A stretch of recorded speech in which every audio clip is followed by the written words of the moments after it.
when I retired, well, I taught history in English. So when I retired, I was looking for some fun work in the historical department, and so I applied for the Pabst Mansion, learned the guide and the tour parts, and I've been doing that for about 7 or 8 years. So I really love that place, and I just wonder how many of you have visited the Pabst Mansion before? Okay, quite a few of you. We're going to call a presentation today Pabst Mansion View, and it really has two meanings. It's going to be a view from the mansion through the windows out into Milwaukee, give you a little bit of a feeling of what Milwaukee was like at that time, and also some of the other mansions on that same street. But it's also a view into the mansion to get to know the Pabst family a little bit better and understand more about them and what contributions our Captain Frederick Pabst made to the community. So we'll get started. For most people that live in the Milwaukee area or grew up here, we see Pabst all over the place. Upper left-hand corner, that's the Pabst Brewery grounds.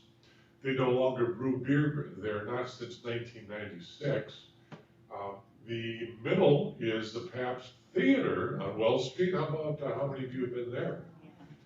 What a great venue to see a concert or a play. And the upper right-hand corner, if you head west of the city into Oconomowoc, you have the Pabst Farms, which is now a subdivision, but at one time were farms owned by Frederick Pabst's son. So we are familiar with the Pabst name, but for the rest of the world, they kind of recognize Pabst because of this, right? Pabst Blue Ribbon beer. So let's talk about the man himself a little bit. This is actually a painting that hangs in the Pabst Mansion. It's called Farewell to the Homeland. And it was very important to Frederick Pabst because when he was 12 years old, he left Germany. He was born in Saxony, Germany in 1836. And he came over here to America with his father, Gottlieb, and his mother, Frederica. So they had to say farewell to their homeland and to their relatives, and chances are they would never, ever see them again. So if you look at the picture, people are waving, they're holding their hands up. Some people are huddled together, they're crying because this is a very sad departure. But if you look closely on the left-hand side of the picture,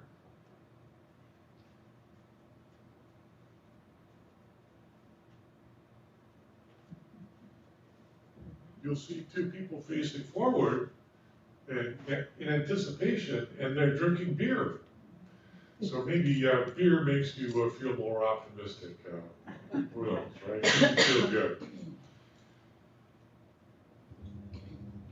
Well, the Pabst settled in Chicago, and within the first year, his mother died of cholera. So Frederick and his father Gottlieb, but they weren't skilled workers. They worked in restaurants, they cooked the food, they bussed the tables, they washed the dishes. Very humble beginnings for a man as successful as Frederick Pabst was. But when he had time, when he could get away from the restaurants, he loved to go down to the harbor in Chicago, and he was fascinated with these long side-wheeler steamboats. Now these steamboats went up and down the shores of Lake Michigan, let's say from Milwaukee to Port Washington, maybe to Sheboygan, or Milwaukee to Chicago. He was so interested that he became a cabin boy, then a deckhand, and at the tender age of 21 years old, Frederick Pabst had his pilot's license. 21 years old. He was a captain, responsible for the boat and the passengers and the cargo. That's pretty impressive. And this is the Comet. It's actually a boat that he purchased with some of his earnings. Now, it was on a steamboat that he met his future wife. Her name was Maria Best, B-E-S-T. And she was on board with her father, who was following up on his business interests. And eventually they married. This is a picture a few years after their marriage, and had children. 10 children. You might wonder why only 5 are shown in this picture. Well, the simple answer is only 5 survived childbirth or childhood diseases like influenza. So these were the 5 that did survive and grew up. From left to right, we have Frederick Jr., then Emma, the youngest daughter, the oldest son, Gustav, the middle daughter, Marie, and their oldest daughter, Elizabeth. So now he was married and with children, but he was still a captain on the Great Lakes. Until one stormy day, you know how the Great Lakes, how dangerous it can be? Think Edmund Fitzgerald, right? It was such a stormy day that he had to drive his boat literally up onto the shores of Whitefish Bay to save the boat and the passengers. And he said, you know what? This is too dangerous for a man with a family. I need to find a job on land. And so he did. He went to his father-in-law and learned a new business. Now, his father-in-law was a man named Philip Best. And he owned a small but successful brewery called the Philip Best Brewery. Until he was about 25 years old, Frederick Pabst knew how to drink beer, but he learned how to brew beer from his father-in-law, literally from the barrel out. He did not come from a brewing family. Well, his father-in-law did such a good job in teaching Frederick how to brew beer that he decided to retire. And Frederick took on a partner about his same age his name was Emil Shandine, and they worked very well together. But one day, Emil died very suddenly. So before he knew it, Frederick Pabst was the sole owner of the Best Brewery. But you know, people are loyal to their brands, aren't they? When it comes to beer or wine or whatever. And a lot of people were drinking a beer called Best, but he wanted to change it to a beer called Pabst. And so he did. He was a very clever marketer. And look at his advertisement. It's a play on words, isn't it? He drinks Best, who drinks Pabst? It's pretty clever. And this is the original red circle symbol, which is no longer used, but was for many years. In the middle is the letter B. You might think that stands for beer or Bavarian.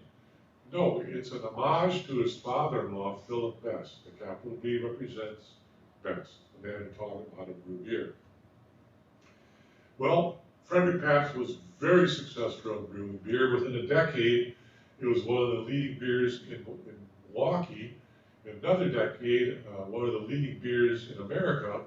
And by the third decade, it was the largest selling lager beer in the world. So I have a story to tell you. The governor of New York came to visit Milwaukee. And among other things, they said, while you're here, why don't you visit one of our breweries? And we recommend the Pabst Brewery. So on the right-hand picture here, on the right-hand side, that's Frederick Pabst. And so he showed them the brewery. He showed them his modern ideas like incandescent lights, assembly lines, refrigeration. But at one point, they paused and stopped near some fire buckets. Now, you know, fire was always a danger in those days. So they would have these empty buckets hanging all over. And if the fire started, you'd quickly fill them with water and douse the fire before it spread.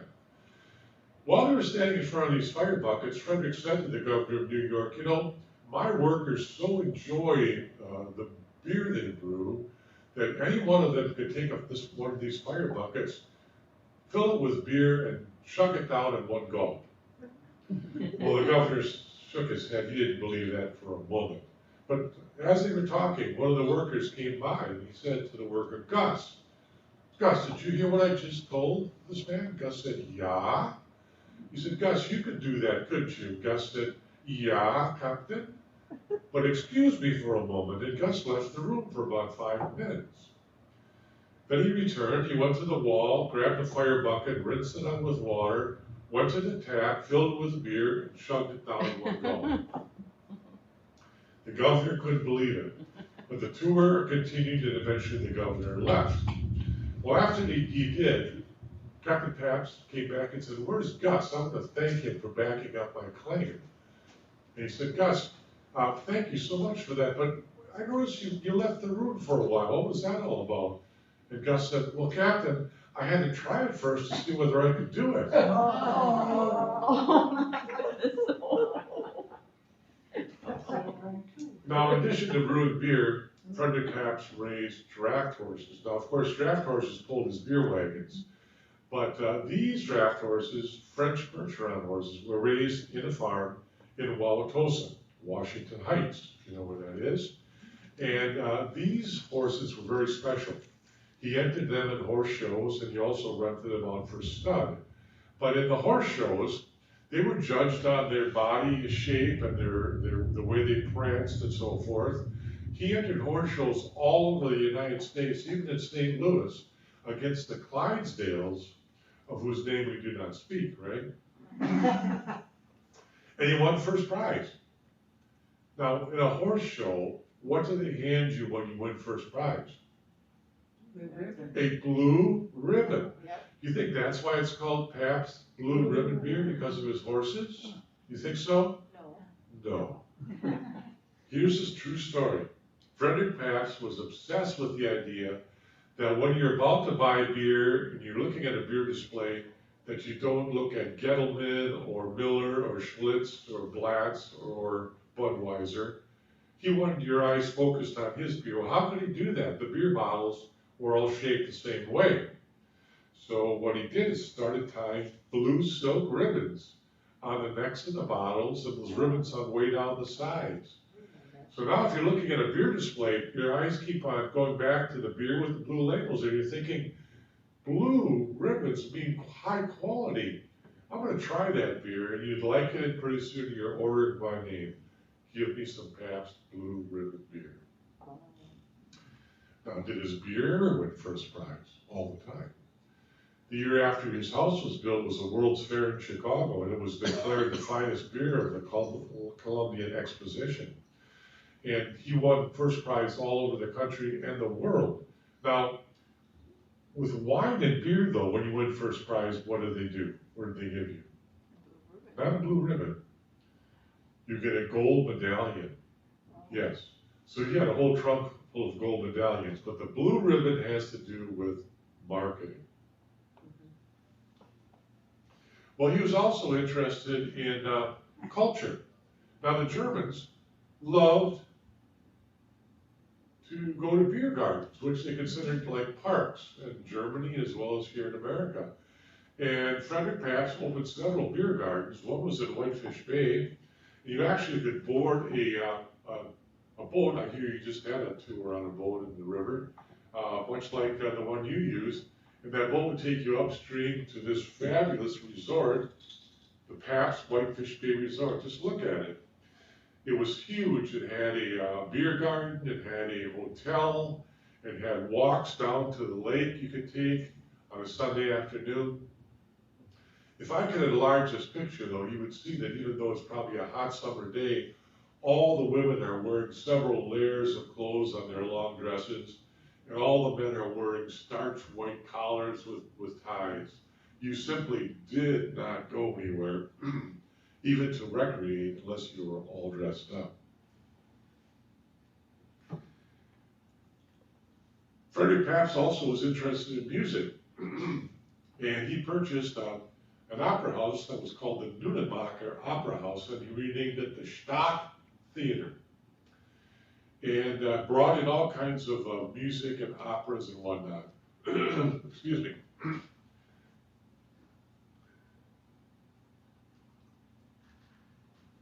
It was very successful, but one time when he was on vacation in Germany, the Stadt Theater burned to the ground. And he was so upset that he telegraphed his two sons and said, rebuild immediately, clear away the charred ruins and rebuild a new theater as soon as you can. And within a year, in that place was what we now know as the Pabst Theater. It only took him a year to build that. So he supported the arts, you might say, in Milwaukee.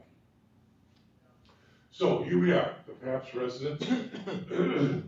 It was built between 1890 and 1892. Took 2 years to build. And it was quite an impressive house. As you can see, 20,000 square feet, 37 rooms, 14 fireplaces, 10 bathrooms. It was designed by a local architectural firm called Ferry and Klaas.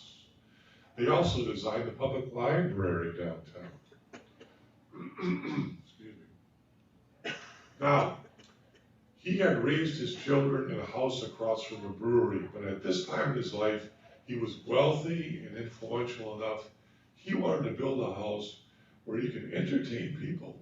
Excuse me. Entertain people in grand fashion on the first floor and keep overnight guests on the third floor. So he built this 3-story house along a street that was once called Grand Avenue. Now, of course, it's Wisconsin Avenue, isn't it? Here's a picture. You can see by the arrow where the Pabst Mansion was in relationship to other houses. They were built quite close together, but they went a full block deep. So it's about 2.5 acres of land. Now, he wasn't the only one to build a house on Grand Avenue. That's where the wealthy were building between about 1880 and 1910. So what I want to do now is take you on a very quick tour, because guess what? Virtually all those homes were destroyed along the way. They were underappreciated, they couldn't afford to maintain them. Marquette Campus purchased some of them, some were turned into boarding houses. So we're going to take a quick trip down Grand Avenue. I'm not going to stay much, but just look at the different architectures of these homes. Now, this is the Mitchell residence. This is now the Wisconsin Club, 9th Street. Plankinton is a familiar name, right? The meat packer. He built this house for his daughter. Here's his own house and his son's house. Look at, they look like castles, don't they?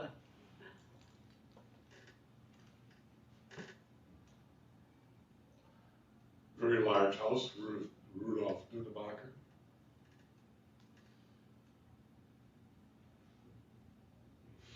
Now the Frank residence is where the Ambassador Inn or hotel is right now, familiar.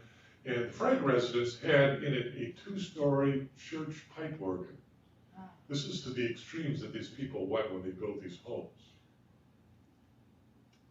The Shandai Mansion was the largest mansion on the street. It was the first one to be built and the first one to be torn down. It was 40,000 square feet, twice the size of the Pabst Mansion. And who were those people? Who were they? Yeah. They were bakers and lawyers, meat packers, brewers. They mentioned bankers already. Railroad people, that type of thing. Now the Harnisdager house is still there on 34th Street, but it's just a shell. There's nothing inside anymore. They tore out all the woodwork. So I show these homes just to make you realize what was lost when these homes were torn down, how sad a story that we only have photographs of them, and how thankful we are that the Pabst Mansion was spared. And I'll explain why it was spared. On the left-hand side, that's the Elizabeth Plankinton house being torn down. And the other picture is the carriage house behind the Pabst Mansion being torn down. So back to the mansion. When it was built, Frederick and his wife, Maria, were in their late 50s. And they built this home expecting to live many, many years there and enjoy their accomplishments. But that's not the way it happened, because the house was finished in 1892. Frederick Pabst died in 1904, and his wife in 1906. So the Pabsts were only there about 12 years. And after their death, none of their 5 children wanted to move in. You might wonder why.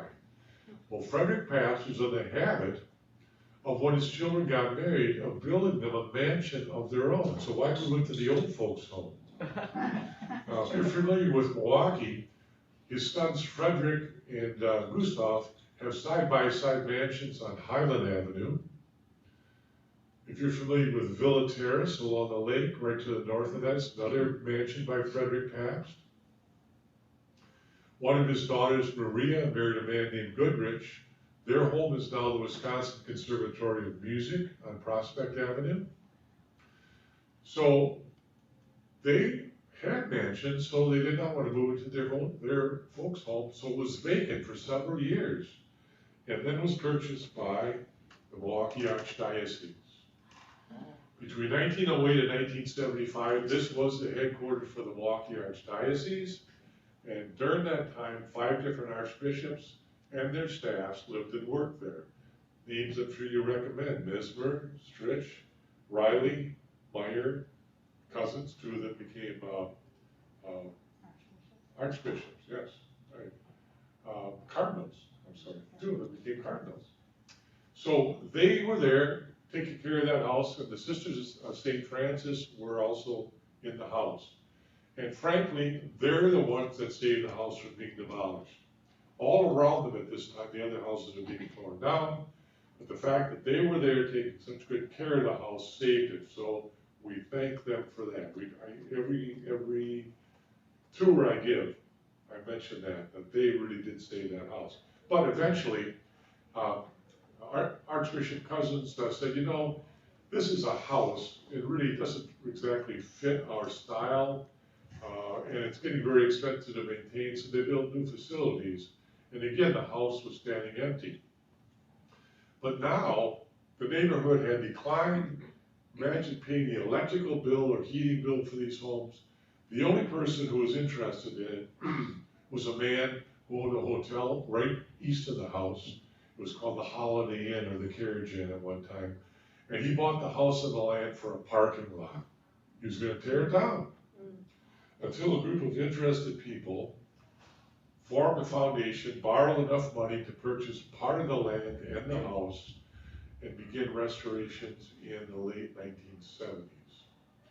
So here's the group on the left-hand side signing the papers and so forth, and they really did save it.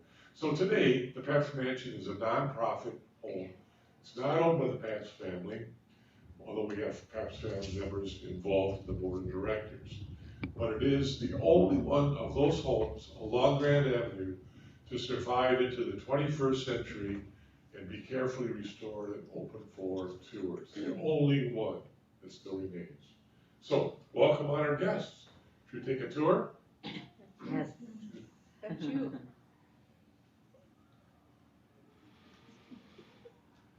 I don't know who that guy is, but I don't trust him. That's you. I don't trust him.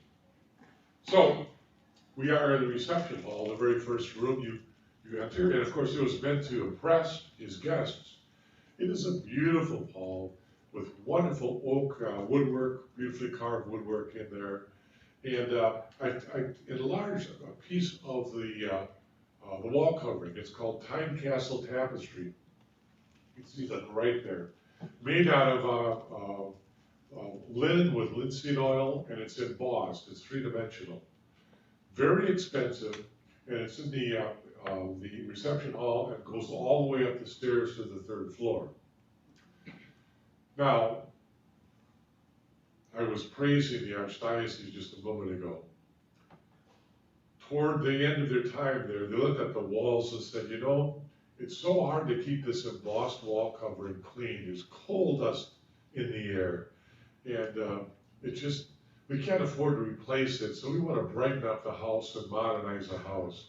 So what they did is bought a lot of white latex paint, and they painted over the top of the wall coverings in the reception hall and all the stairway, and also some other rooms. So when we started restorations, the walls were white.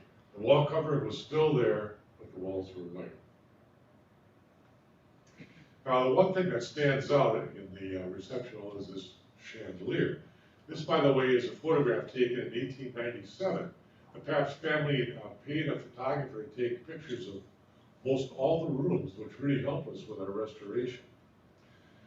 The chandelier is made out of elk horns and beautifully wrought iron. Here's a modern picture of it. You might wonder why this strange chandelier is hanging there. Well, he wanted his guests to feel like they were back in Germany where he was born. And furthermore, a German hunting lodge, because back in Europe, hunting was reserved for the wealthy. So it's kind of a status symbol. Although I don't know how Mrs. Pabst felt about it, frankly. It was pretty masculine, right? Well, they built the house to entertain. And when they did have guests over at some point, the women were separated from the men and invited into Mrs. Pabst's parlor. Now, it is a beautiful room in a very delicate style, a French Rococo style, lots of gold leaf because it is the Gilded Age after all.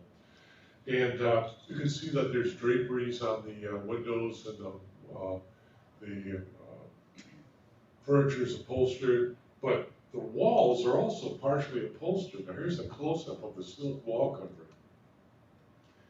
By the time restorations began, that was all pretty worn out, but they took a piece of the worn out swatch of cloth, sent it back to Lyon, France, where it was originally built, and they rebuilt this pattern just for the room. So to make it really authentic. Now the women would then be there while the men were elsewhere in the house, and being good Germans, they would have strong coffee and little desserts to nibble on while they talked about whatever women talk about when they get together. Across the hall is what we call the music room. Really was a family room, but it was used daily. Where you see a grand piano there, and next to it, that in the cabinet, that's a large music box. So the family itself would use it every day to have their coffee and read their German newspapers. But when they had guests over, the ladies and gentlemen would first gather there, then they'd be separated, and they'd gather there again before dinner was served. All the wood in this room is beautiful mahogany, and it's done in the Italianate style. So here is the dining room, the way it looked before restoration began. So everything's white. Now again, the reason that the Archdiocese did this is they wanted to brighten up the house and make it look clean looking and maybe a little more modern looking. But the room had lost all of its elegance. So we wanted to repaint it. But what were the original colors? Well, when they started removing some mirrors from the wall, they had painted around them. So behind the mirrors was the original wallpaper with the authentic colors. And based on that, the entire room was repainted. Here it is today. It took about 10 months to redo that room, but isn't it marvelous? And it really is the way it looked when the Pabsts were there. I always say at my tours, if Mrs. Pabst were on the tour today, she would say, "You guys did a good job. Sehr gut." Yeah. As we go along, there's a little cubby hole, that actually is a musical stage. When they designed the house, they actually built a little stage because they were interested in music and entertaining their guests. So there's a chair sitting there now, but that chair wasn't there when the Pabsts were in the house. So they could hire somebody to play a violin and maybe a cello or an accordion or whatever, so you'd have live music while you were dining and afterwards. We call it our musician's nook. This is probably my favorite room, Captain Pabst's study. It is done to look like an old castle. It's oak with walnut inlays, and it actually was antiqued when the house was built to look old already. Now, had another 140 years to it. He had an office at the brewery, but he did some work in this room. But it is really a beautiful room, very German in feeling. Now, there is this large door on one side of the room, and it actually is a closet. But in that closet was a large humidor that could hold over 300 Cuban cigars. So now think about it. While the women were in Mrs. Pabst's parlor having their coffee and the little desserts, the guys were here smoking cigars, having cognac or whiskey or brandy or scotch or whatever. So which group would have had a better time? Right? The guys. What you think? Here's another picture of the room. That's the original desk that he used. And those windows are not beer bottle bottoms. They're called rondelles. They're hand-blown glass that's sliced to get into kind of the medieval style. Now the ceiling is beautiful. It's all hand-painted with designs, but if you look closely, each side of the room has a rectangular box with a single German word, and beneath it, a trapezoid-shaped box with a related passage. These were life-guiding principles that Frederick Pabst wanted to keep in front of him at all times. And they really do tell us about the man. He may have been wealthy and powerful, but the man had a huge heart. So translated, here's what the ceiling really says. On one side it says learn. A feeling heart suffers pain. Another side says honor. Never have I found anything more priceless than a quiet and true heart. Then strive. Bread eaten with thankfulness inspires a joyful heart. Then wait. Never soft, never loud. Repeat what a friend has told you in confidence. You see the word heart mentioned several times? The man had a huge heart. He treated his servants as family. He knew the first name of all the workers in his brewery. He was very generous in the city of Milwaukee. For example, he was one of the founders of the Wisconsin Humane Society. Now, we think of it in terms of animals today, but when it was first founded, it wasn't just for animals, it was also for battered women and homeless children. So he cared about these things. He really did, and he was a very humble man in spite of his wealth. As we go up the stairs, we see this wonderful skylight.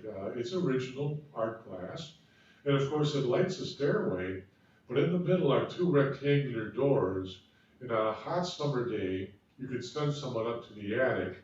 You could crank those doors open, and it literally drew all the hot air from the house up the stair hall, into the attic, and out the cupola. Kind of a turn-of-the-century air conditioning. So we're now on the second floor. This is kind of a gathering area or a family room. And there would have been couches around the edges, I would guess, at one time. And this was a room the Pabst family would use in the morning, maybe to have their coffee or whatever. But radiating from this room are the Pabst family bedrooms. There are 3 on this floor. Now, I mentioned that their children were older by this time. They were pretty much young adults, married or about to be married, except their youngest daughter, Emma. She was only 19 years old when the house was built, so she moved right in with her parents, and this was the room assigned to her. It's done in a Regency style with beautiful mahogany, and if you look, the wall covering is wonderful green silk. It's a lovely, elegant room. Now, Emma found a husband and moved elsewhere in Milwaukee, but he died very suddenly one day of a burst appendix. So in her grief, she moved back to live with her parents a second time. And she found her second husband while they were traveling in Germany. He was the son of German wine merchants. So she actually married and spent the rest of her life in Germany. But she so loved this bedroom that she took her bedroom furniture with her. And she really did love that bedroom. And guess what? Frederick Pabst, father, built a mansion for her in Germany. And he recreated his room in the mansion just for her, his daughter, so she wouldn't be so homesick. Now, when Pabst Mansion was built, of course, there was hot and cold running water and indoor plumbing. But in the Pabst residence, every bedroom has its own private bathroom and private dressing room. So this is Emma's on the left. You can see at least the toilet and the bathtub. And that door leads to her dressing room a lot. That's not open. I'm showing you another dressing room. Now, dressing rooms were not closets. These folks owned lots of clothes, which they kept in wardrobes in the attic. And the night before or that day, they would tell their servants which clothes they planned to wear. And only those clothes were brought down and hung in the dressing room. So, for example, after breakfast, you might get all dressed up for a carriage ride up and down Grand Avenue where you could wave to the people with their parasols and their poodles, wave back and forth. Then you might be invited to someone's house for tea, afternoon tea. Well, wait a minute, did they already see me on Grand Avenue? I have to change clothes again for this. And the late evening dinner was a formal wear, so you changed for that as well. So these folks were very busy, weren't they, all day long, changing clothes. Yeah. Now, their oldest daughter was Elizabeth. And she married in her 20s, and she had a baby girl, which she named after her 2 sisters, So she named her baby girl Emma Marie. And here's a picture of Elizabeth with Emma Marie when Emma Marie was probably 4 or 5 months old. Very shortly after this picture was taken, Elizabeth, the mother, died very suddenly again of a burst appendix. Before the doctor could get there, she was dead. Her husband was Otto von Ernst, and he, even before his wife's death, wanted to go back to Germany because he thought he could make more money there. But now he was a widower with a baby, and in those days, men didn't usually raise babies themselves, and furthermore, take them across the Atlantic Ocean. So the in-laws stepped in. Captain and Mrs. Pabst said to Otto, if you want to live in Germany, do so, but please leave your daughter with us to raise and educate. Please, please, please. He reluctantly agreed and went off to live in Germany the rest of his life. So now they had a baby daughter in the house. And they actually adopted her to replace their deceased daughter, Elizabeth. And in doing so, they renamed her from Emma Marie to Elsbeth, E-L-S-E-T-H, which is kind of a form of Elizabeth, isn't it? Mm-hmm. So Elsbeth lived with them, was raised with them for 16 years, although I'm sure she had a governess or two to help with the work. And this is her bedroom, the way it looks today. Now, again, the walls are painted, so underneath the walls is the original wallpaper. And it doesn't look very glamorous. It looks kind of empty, doesn't it? But we're told that this was the most elegant room in the house when they were raising their granddaughters. Here's a picture of it in 1897. Look at the wall coverings and the draperies and the furniture. So they really did spoil their granddaughter. Now, someday the room will look like this again because the Pabst Mansion is not completely restored. We can only restore it if we have enough research and money and the right people to do it. So it's a slow process, it really is. But this shows you the difference between the two rooms. Now we're still on the second floor. The whole east side of the house is a master bedroom suite. This is a sitting room. And the wood in both of these rooms is wonderful warm cherry wood. So Captain and Mrs. Pabst would sit in this room to do their correspondence, which was considered very important. You might write 10 letters today, a day and receive 12 from somewhere else. Because how else would you communicate with your descendants back in Germany or even in Waukesha? You wrote letters. So this was used for correspondence, but they also read their newspapers here and books, maybe did needlepoint. It's a large room, beautifully restored ceiling, and you can see a photograph of Mrs. Pabst above the fireplace, Maria Pabst. She was also born in Germany in the Bavarian region, and she was about 6 years younger than her husband. And even though she spent most of her life here in America, she learned very little English. She and the servants spoke Deutsch. Well, remember though, Milwaukee was a magnet for German immigrants in those days. You could be anywhere in Milwaukee and be understood in German. So she just never bothered to learn English. Why should she? Now they had between 12 and 15 servants, by the way, for this house. This is the bedroom, the master bedroom. It looks kind of empty also because we have the beds in storage in the attic. I did say beds. They had separate beds, which was not unusual. And we do use this room for small parties, so that's why we kind of keep it kind of empty. So on to the third floor. Now the third floor was designed for overnight guests. And there are 3 bedrooms. This is one just for a single person. It might be just a single guest, or sometimes their guests would bring a servant along, and if they did, this would be the room that the servant would use. Now it faces north. It's the only bedroom that faces north in cold Wisconsin weather, and I'm sure the windows leak. So they wanted to brighten it up. Now right now it's painted yellow, but we discovered the original wallpaper was purple and green, so kind of bright and lively. Now, when the house was built, their two boys, Gustav and Frederick Jr., were not yet married, so they designed the south side of the house, giving them each their own separate bedroom, connected with a walk-through bathroom with two sinks. So this was to be Gustav's bedroom. But he got married soon after the house was built and moved out, so that it was turned into what it is now, a library or study. But picture this, and then a walk-through bathroom, and then another bedroom just like this on the other side, which is where Frederick then lived until he was married. Now, interestingly, these brewers were competitors with each other, but they also socialized with each other. For example, Frederick Jr. married an Eli, one of the Schmitz family.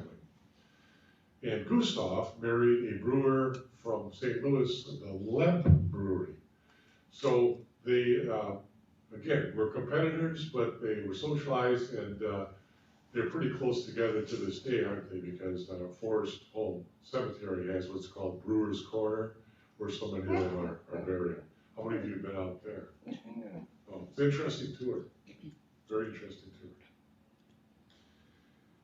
This is another bedroom on the third floor. Now, I'm not showing you the bedroom part, but just the sitting room part on the left-hand side. Cute little fireplace, cedar closets on either side. And if you look above the fireplace, you see a mirror, right? And again, the room is painted. We wondered, well, what did the original wallpaper look like? And when we removed the mirror, look on the right-hand side now, they had painted around the mirror, and that is the original wall covering with all the repetitions. Beautiful silk wall covering. So now that we have this, we can commission a company to reproduce that wallpaper and properly redo the room. So aren't we happy that someone was lazy when they were told to paint? I should say. Okay, now we're on the servant side of the house, which is the back of the house. And these are the stairs the servants had to use, just short, stubby wooden stairs that went all the way from the attic through 3 floors to the basement. Next to it is this grilled area. It's a shaft that once was a dumb waiter, but it was converted to a public electric elevator to help Frederick Pabst get around the house. So the year 1903, they worked very hard all year long to convert it to an electric elevator. It was all set to go, and wouldn't you know it, Frederick Pabst died the very first day, January 1st, 1904. So he never used the elevator, although the family and the archdiocese did. It's an antique, we no longer use it. We do have a public elevator, though, just so you know, available if you have trouble climbing stairs. Back on the first floor, this is the servants' dining room. I told you they treated their servants as family. Look how this room is appointed. Genuine Delft tile imported from Holland. Beautiful carved birch woodwork in a Dutch style. And look at this, well, I'm not showing you. Look at this sink. The sink has a Tennessee marble backsplash and countertops, ceramic front, and nickel-plated legs. It is a work of art that could easily be put in our art museum rather than the Pabst Mansion. So they wanted their servants to really feel like they were appreciated and gave them this great room to work in. Now everyone wants to see the Victorian kitchen. We don't have anymore. All we have is this photograph because the archdiocese had a lot of people to cook for every day. The archbishops, their staff, the Sisters of St. Francis. So they wanted more efficient appliances. They threw out all the Victorian appliances. And furthermore, our public elevator takes up a lot of this space. So we don't have the kitchen to show at all, just this photograph. Off of the kitchen is the butler's pantry. Beautiful birch wood, stained. And of course, the butler's pantry kept all the table settings and tableware, sterling silver. The butler was the man in charge of all the servants. He was responsible for them and their behavior and their conduct and their efficiency. This room also, though, has the family vault. Look at the left-hand side. That vault is at least as tall as I am. And why is it down here in the butler's pantry? Well, the bottom part of the vault was a oh, my train of thought here, silver safe, silver safe. There's two problems with sterling silver. It scratches very easily and it tarnishes very easily. So after they polished up the sterling, they put it in felt-lined containers in this safe at the bottom part. And the safe is quite airtight, so any sterling silver in here would not tarnish. They could then put it right onto the dining room table. But the upper part of the butler could get at that.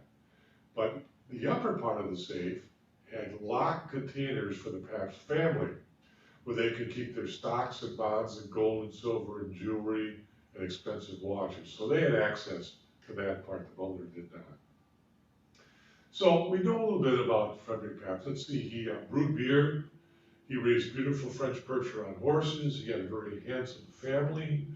He, by the way, owned lots of hotels and restaurants. But when it came time to choosing artwork for his vault, look what he chose. I enlarged the picture. What is that? Steeple. Now, why would he do that? His big success was beer. Well, I think this. It was his first real accomplishment at age 21. And he had to have a lot of stress in his life, and maybe he longed for the days out in the fresh air of Lake Michigan behind the helm of a steamboat in control of things. Now, the year after the house was built was the World's Fair in Chicago, the Columbian Exposition of 1893. And he was a beer baron, so he built a beer pavilion. That's what's on the left-hand side. The beer pavilion, you can see he's advertising beer behind those curved glass, right?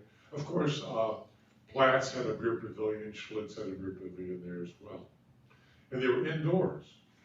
But he spent over $100,000 for this pavilion, so he wasn't going to leave it behind in Chicago. He had it taken apart and brought by railroad car and laid next to the house. And after a few years, he had it rebuilt and attached to the house. Look at the picture on the right. The arrow points to the pavilion. And it was connected to the house with a passageway. And the family used it as a conservatory. They'd go out there and enjoy tropical plants and fresh air and bright sunlight. When the Archdiocese bought the house, though, they converted it to a private chapel for the Archbishop. Of course, this first picture is taken before Vatican II. They had a marble altar there. Later on, they had more of a table. But that's actually inside the beer pavilion. And notice what they did too. To the top, they added a cross to the dome. Even though there are beer symbols on the building, but I guess there's nothing wrong with mixing beer and religion. Beer, right? Nothing wrong with that. So here's a bird's eye view of the property. You can see the house itself, and it is, I have to stand away from the mic, so some people aren't going to hear this, I guess. But so this is the front of the house.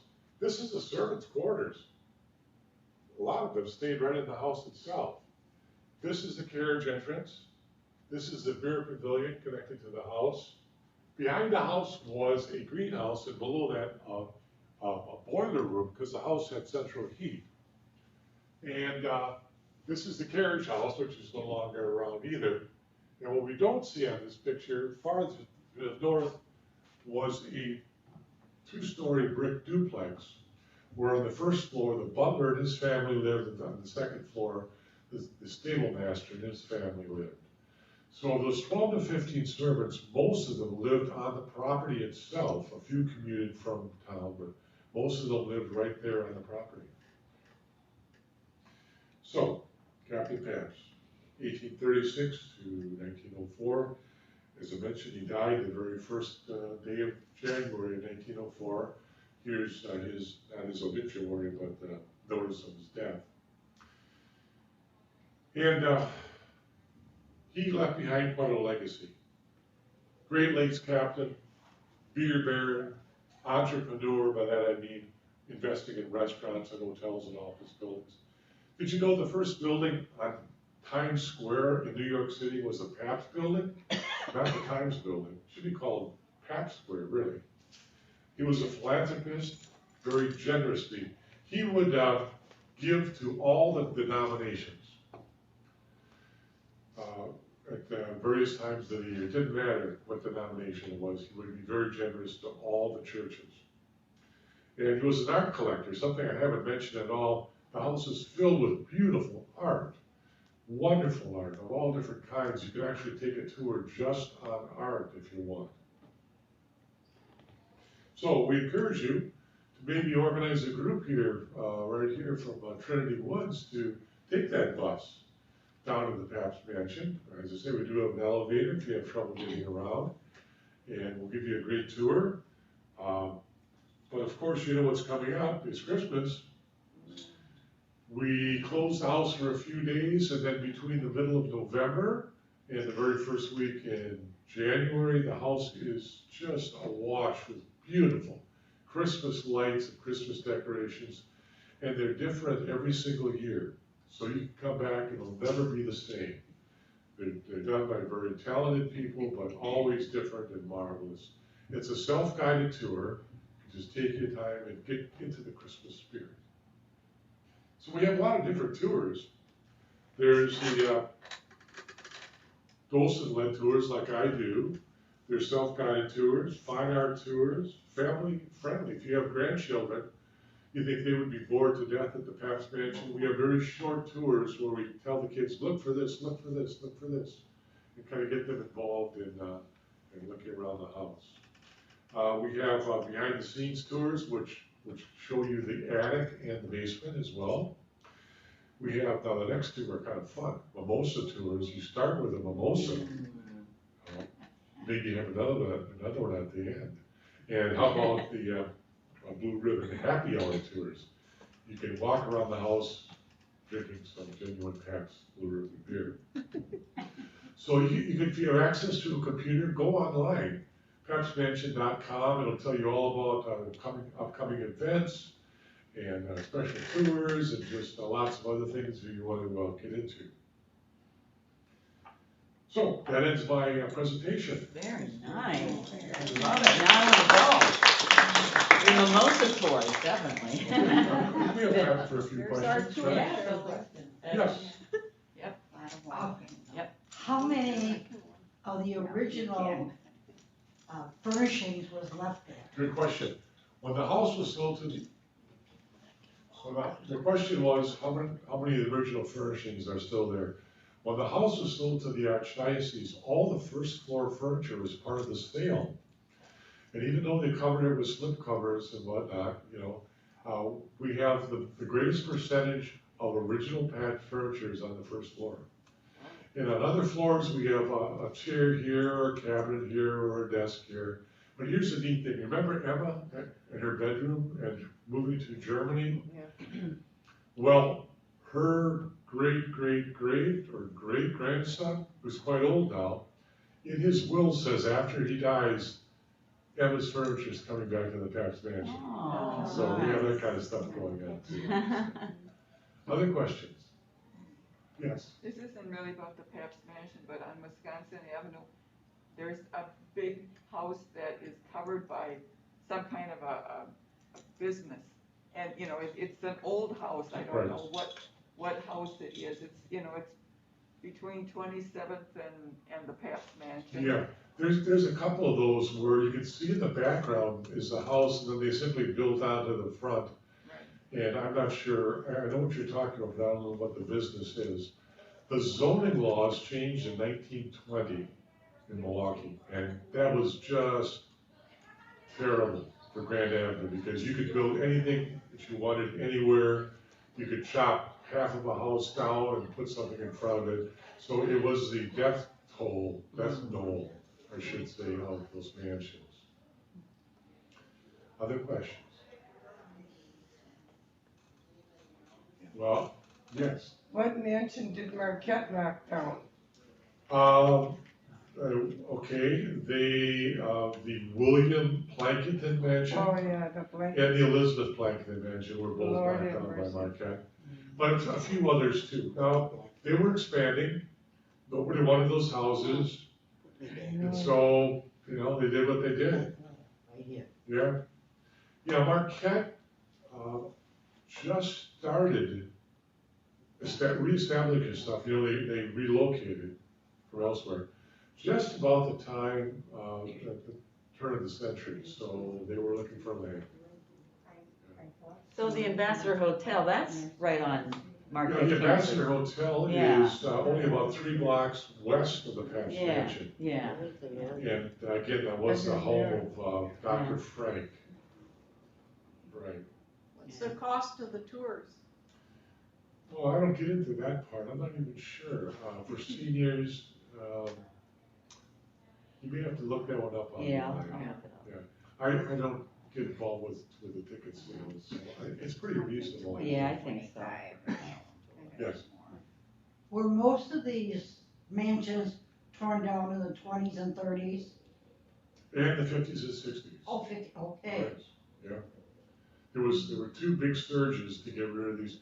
I read a newspaper article where they said, let's get rid of these ugly Victorian behemoths. They're making Milwaukee look old. We want to be forward looking. We want modern buildings. You know, people didn't have that sense of historic preservation in those days. They just didn't.